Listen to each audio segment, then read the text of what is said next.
In October, there were yellow trees.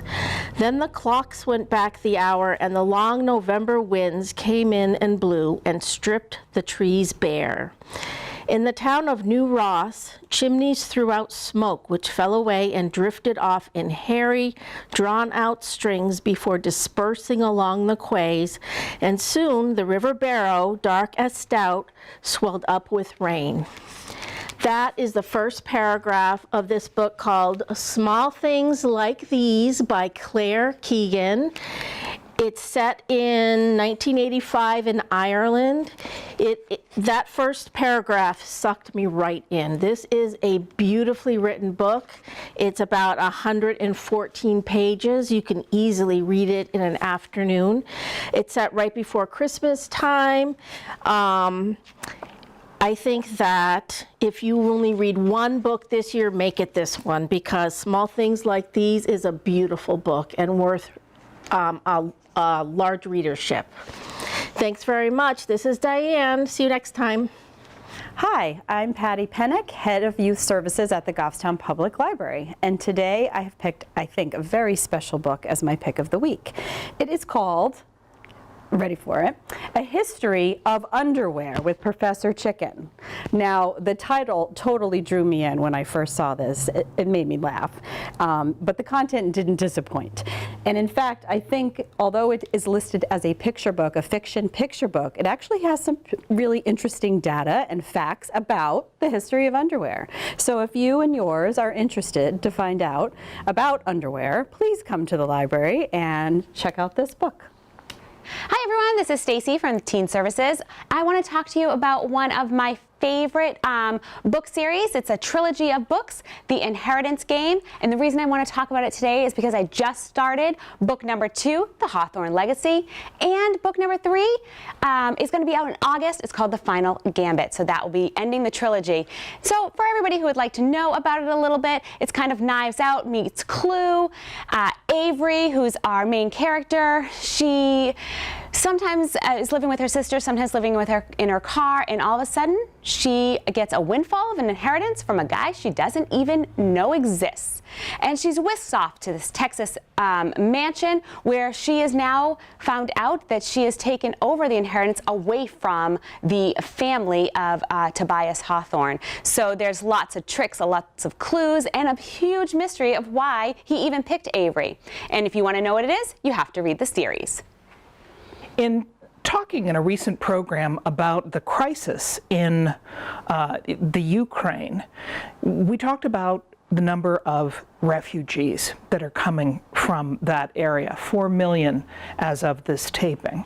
And it made me think about a novel that I'd read about another refugee crisis, the Syrian refugee crisis. It's called The Wrong End of the Telescope by Rabi Al-Madin. Sensationally well written. It is slightly confusing. Don't let that disturb you. Who the narrator is and who he's talking to is not entirely clear, but the payoff and the understanding that I got of what it must be like to have to leave your home with nothing came from this book. The Wrong End of the Telescope. Check it out if you're up for an adventuresome read. Hey everyone, I am Rob. I'm the Technical Services Librarian at Goffstown Library. The book today I'm recommending is Clown in a Cornfield by Adam Caesar. It's basically about a young woman and her father who moved from the big city to a small town in the Midwest. They kind of come upon a town that's in decline once the corn syrup factory has closed. And then the factory had a mascot named Friendo, who was a clown. Someone, either Friendo or someone is dressing up as him and going around killing people. If you like horror, it's very good. It moves along really fast. It kind of reads like a movie like Scream. It's also kind of timely. It's kind of about people in the town who want the traditions versus people who want to move forward. I strongly recommend it. Thank you. Hi everyone, I'm Liz Erickson, new addition to the Adult Services team, and my pick of the week is a new favorite that I'd like to share, Clara and the Sun by Kazuo Ishiguro. This is one of my favorite books that I've read in quite some time. I would call it a speculative fiction novel. It's set in a near future world where artificial friends, or robots, are available to be bought to be companions for children. So the story follows one of these artificial friends and is narrated by her, Clara. And Clara goes home with a sickly little girl, and we learn more about the society and everything that's going on through Clara's very surprisingly childlike point of view. But if you are a fan of Kazuo Ishiguro, you will know that what really makes this book special is the writing. He did win a Nobel Prize after all.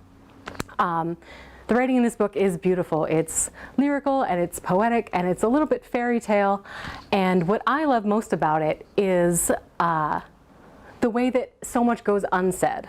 There's this growing sense of unease as you learn like bits and pieces about the society, especially their relationship with technology and what it might have cost them.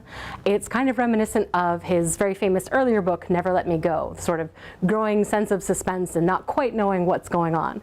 And then in addition to that, you're never quite sure if Clara is fully understanding what's happening. So you're filtering everything through her point of view as well. So I would highly recommend this book for anyone who's a fan of Kazuo Ishiguro's earlier works, or anyone who's a fan of Jeff Vandermeer or Nnedi Okorafor.